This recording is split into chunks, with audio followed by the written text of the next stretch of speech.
Jumpa kembali di perkuliahan semi online kita, mata kuliah konservasi tanah dan air, pertemuan ke-11.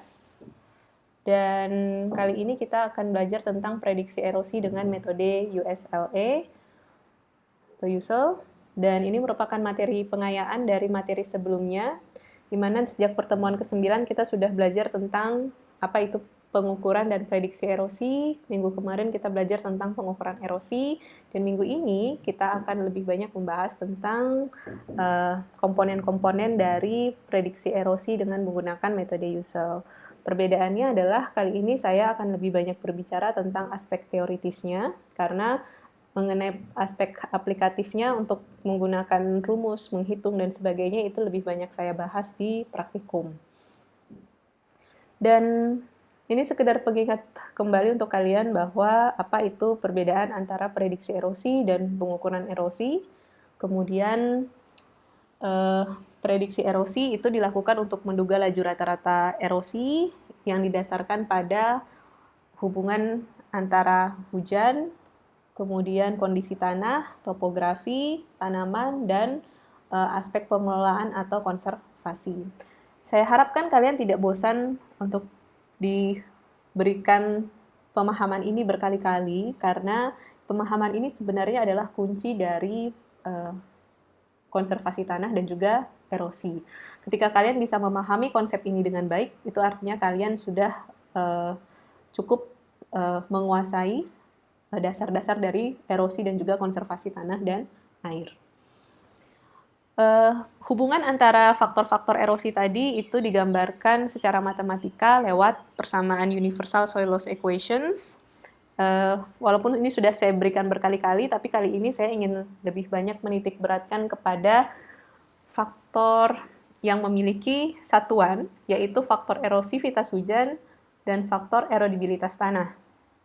Faktor-faktor yang lain tidak memiliki satuan, jadi sumber dari banyaknya tanah yang tererosi itu sebesar ton per hektar per tahun, itu sebenarnya adalah hasil perkalian dari satuan yang dimiliki oleh erosivitas hujan dan satuan yang dimiliki oleh erodibilitas hujan. Untuk mendapatkan ton per hektar per year, year itu dalam bahasa Inggris ya, jadi per tahun. Oke, kita masuk kepada faktor yang pertama, yaitu erosivitas hujan. Di slide ini saya berikan hasil penelitian dari Marjan et al. Tahun 2017 tentang erosi yang diukur secara erosi yang diukur berdasarkan jenis hujan yang terjadi. Jadi ada di baris pertama itu ada soil erosion, kemudian baris kedua, kolom pertama ya, ada konsentrasi sedimen tersuspensi, kemudian baris ketiga itu ada aliran permukaan, dan kolom kedua itu jenis-jenis anginnya, ada hujan angin, maksudnya hujan yang dipengaruhi oleh angin, kemudian ada hujan dan angin, dan yang menarik di sini adalah bahwa nilai rata-rata dari angin itu memiliki nilai yang paling rendah dibandingkan hujan maupun hujan angin. Hujan angin memberikan nilai paling tinggi, menunjukkan bahwa erosivitas hujannya kemungkinan juga lebih tinggi. Walaupun juga angin secara maksimum itu bisa menghasilkan nilai erosi yang lebih tinggi, tapi percobaan ini dilakukan sebanyak 18 kali, banyak yang pengunjung sebanyak 18 kali, dan ternyata dari 18 kali pengulangan tersebut terjadi erosi yang tidak ada sama sekali dengan hanya pemberian perlakuan angin. Kemudian untuk sedimen tersuspensinya pun demikian, walaupun tidak berbeda jauh antara hujan angin maupun hujan. Jadi hujan angin itu memiliki aliran permukaan yang lebih tinggi dan juga memiliki sedimen konsentrasi yang lebih besar. Oke. Dan faktor berikutnya adalah erodibilitas tanah, menunjukkan resistensi partikel terhadap pengelupasan dan transportasi partikel-partikel tanah tersebut oleh adanya energi kinetik air hujan. Saya sudah membahas cukup banyak di praktikum minggu sebelumnya tentang faktor-faktor apa saja atau sifat-sifat tanah apa saja yang mempengaruhi erodibilitas tanah ini.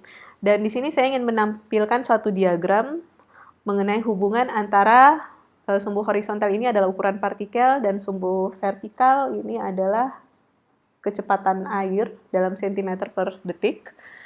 Dan dari grafik ini ada beberapa hal yang bisa disimpulkan bahwa material yang paling mudah terangkut atau ditransportasikan oleh runoff itu adalah yang ukurannya kecil. Jadi lebih rendah dari 0,01 mm atau sekitar 100 mikron itu dia memiliki water speed yang paling cepat di sekitar 450 cm per detik dan menurun sampai ke 0,1 itu hanya sebesar 25 cm per detik. Dan yang perlu diperhatikan juga adalah bahwa tidak akan ada bahwa aliran lambat kurang dari 25 cm itu biasanya tidak langsung memicu terjadinya erosi. Nah, ini kembali ke nomor 1 ya, walaupun sebenarnya erosi kecepatan airnya bisa seperti ini, tapi yang bisa terangkut itu baru setelah kecepatannya lebih tinggi dari 25 cm per detik. Karena lihat itu sifatnya lekat, jadi tidak mudah untuk tererosi, dan pasir itu teksturnya kasar, jadi berat dan tidak bisa untuk terangkut. Kemudian lempung dan pasir itu bisa tererosi, jadi yang bisa tererosi dan bisa tersedimentasi, jadi ini ya, yang ukurannya lebih besar bisa tersedimentasi, tapi biasanya jarak angkutnya tidak terlalu jauh. Oke. Faktor berikutnya adalah topografi. Variabel L dan S ini sebenarnya bisa disatukan karena makin miring lereng dan makin panjang kemiringannya itu akan meningkatkan laju erosi. Jika gradient slope meningkat, itu tidak akan meningkatkan energi kinetik hujan. Energi kinetik hujan tetap sama, tapi energi kinetik di atas permukaan tanah itu akan mengalami percepatan. Oke, perhatikan ya, energi kinetik itu kalau kalian ingat kembali setengah mv kuadrat menurut Newton, dan di sini ada ilustrasinya. Untuk yang lebih landai di bagian atas dan yang lebih curam di bagian bawah, slope-nya lebih kecil di bagian atas dibandingkan yang di bagian bawah. Nah, kalau kita lihat di sini, maka yang lebih curam itu biasanya akan memiliki kecepatan yang lebih tinggi untuk bola tergelinding dari puncak ke dasar. Dan menurut Kementerian Kehutanan sendiri itu nilai LS biasanya memiliki hubungan yang linear dengan kemiringan lereng. Jadi makin besar miringan lereng, makin besar pula nilai LS-nya. Cara untuk menentukan LS itu ada macam-macam. Di kuliah ini saya hanya akan menyebutkan tentang nomograf, karena di praktikum nanti akan kita belajar tentang cara menghitung LS dengan menggunakan rumus matematika. Dan LS dengan nomograf ini hampir sama caranya kita melihat dengan nomograf erodibilitas. Di sini untuk nomograf panjang lereng atau panjang slope itu adalah sumbu horizontal. Diagonal ini menunjukkan kemiringan lereng dalam persen, sementara faktor LS atau nilai LS yang dicari itu ada dalam sumbu vertikalnya. Oke, untuk memudahkan pemahaman kalian, kita coba lakukan latihan. Jadi misalkan panjang lerengnya adalah 50 meter, kemiringan 7%, maka faktor LS-nya berapa? Nah, pertama informasi kemiringan lereng itu 7%, di sini adanya 6% dan 8%, berarti 7% itu terletak di antara keduanya. Dan kita tarik garis vertikal untuk panjang lereng 50 meter di titik ini sampai menyentuh 7%. Dan kemudian kita tarik garis horizontal ke arah kiri mendapatkan faktor panjang lereng sebesar 1,05 atau sekitar 1,1. Oke.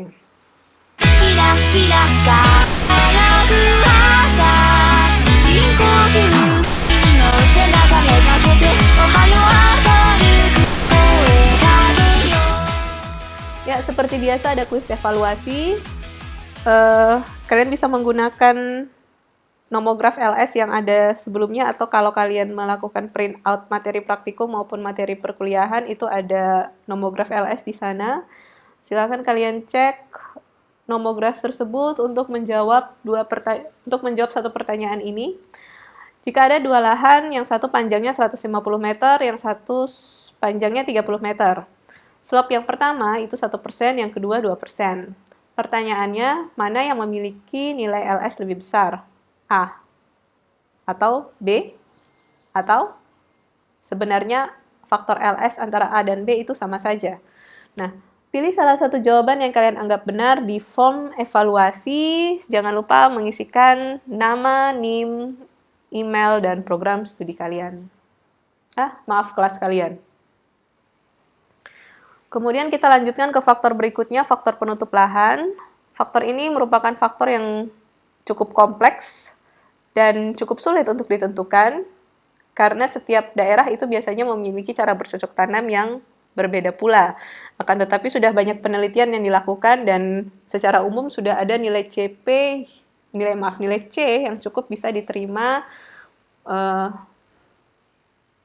secara umum ketika kita melakukan perhitungan rumus Ussel. Itu nanti akan kita bahas lebih banyak di pertemuan praktikum yang akan datang. Sebagai contoh di sini, di suatu daerah di Afrika, Ethiopia, tepatnya dilakukan pengukuran erosi di tahun 2015 dan 2016. Untuk di baris pertama itu ada lahan pertanian, baris kedua itu padang penggembalaan, baris keempat itu ada lahan yang terdegradasi atau lahan semak belukar yang terdegradasi. Nah, di lahan-lahan tersebut diberikan beberapa perlakuan. Jadi misalkan untuk lahan yang tanaman pertanian ini dibikinkan teras sebagaimana yang ada di foto ini, kemudian juga diganti jenis-jenis tanamannya dan sebagainya. Dan C ini menunjukkan kontrol ya, jadi kalau tidak diberikan perlakuan apapun. Ternyata secara seragam baik untuk lahan pertanian, lahan penggembalaan, lahan terdegradasi, nilai runoff dari kontrol atau tanpa pemberian penutup lahan dan juga metode konservasi itu memiliki nilai runoff dan nilai erosi yang paling tinggi untuk semua jenis lahan. Oke, kita lanjutkan ke faktor konservasi pengelolaan lahan atau faktor P. Ini merupakan faktor yang terakhir dari rumus Universal Soil Loss Equation, dan faktor P adalah nisbah antara tanah tererosi rata-rata dari lahan yang mendapat perlakuan konservasi terhadap tanah tererosi dari lahan yang diolah tanpa tindakan konservasi. Jadi ini misalkan di grafik sebelah kanan ini ada kedalaman runoff sebagai fungsi dari curah hujan di lahan jagung untuk berbagai macam tindakan konservasi. Yang pertama, ini ya, perhatikan pointer saya, ini menunjukkan tanpa olah tanah, tanpa mulsa, atau tanpa tindakan konservasi dan tanpa mulsa itu memiliki laju aliran permukaan atau jumlah aliran permukaan yang paling tinggi. Yang kedua, dilakukan olah tanah akhir. Maksudnya seperti ini, jadi kebetulan penelitian ini dilakukan di luar negeri yang memiliki 4 musim. Biasanya untuk musim tanam itu dimulai di awal musim semi dimulai di musim semi dan musim panas, dilakukan di musim semi dan musim panas. Jadi olah tanah akhir itu artinya dilakukan sesaat sebelum pertanaman dimulai. Nah, olah tanah akhir itu memberikan laju erosi yang lebih rendah dari tanpa mulsa, tapi tanpa tindakan konservasi atau pengelolaan tanah yang berarti dan hanya dengan pemberian mulsa itu sebenarnya bisa memberikan aliran permukaan yang lebih rendah. Nah, dengan melakukan olah tanah awal yang diikuti dengan pemberaan tanah dalam kurun waktu tertentu ternyata memberikan laju erosi yang paling rendah. Dan ini sebenarnya cukup menarik untuk didiskusikan, terutama ketika kita nanti akan praktikum yang terakhir tentang metode Ussel. Kalian nanti akan diperkenankan untuk memilih tindakan konservasi apa yang kira-kira akan membuat nilai faktor A menjadi lebih kecil. Tapi apakah faktor konservasi tersebut sesuai dengan karakteristik lahan yang tersedia dan bagian terakhir dari perkuliahan kita. Jadi setelah saya memberikan gambaran tentang komponen-komponen atau variabel-variabel dari universal soil loss equations. Tentu saja kita bisa langsung mengalihkannya jika kita sudah bisa menghitung semua variabel-variabel tersebut. Tapi sebenarnya ada cara yang lebih mudah dan mungkin lebih luas pemanfaatannya jika kita bisa menghitungnya dengan memadukan metode tersebut dengan data spasial, dalam hal ini Geographical Information System atau sistem informasi geografi. Jadi untuk suatu daerah aliran sungai tertentu atau suatu wilayah tertentu, jika kita bisa mendapatkan nilai R, nilai K, kemudian nilai C, dan juga nilai LS-nya berdasarkan nilai slope-nya, itu semuanya bisa kita hitung dengan menggunakan rumus Ussel dan kemudian dipetakan untuk mendapatkan hasil dari banyaknya tanah yang hilang setiap tahunnya. Jadi di sini bisa jelas dilihat bahwa untuk yang wilayah dengan curah hujan lebih rendah atau erosivitas hujannya lebih rendah, kemudian juga ada kondisinya lebih datar ya, terutama ditunjukkan oleh nilai slope, dan juga nilai faktor C-nya lebih kecil itu biasanya memiliki nilai erosi yang lebih rendah dibandingkan yang memiliki nilai slope lebih besar.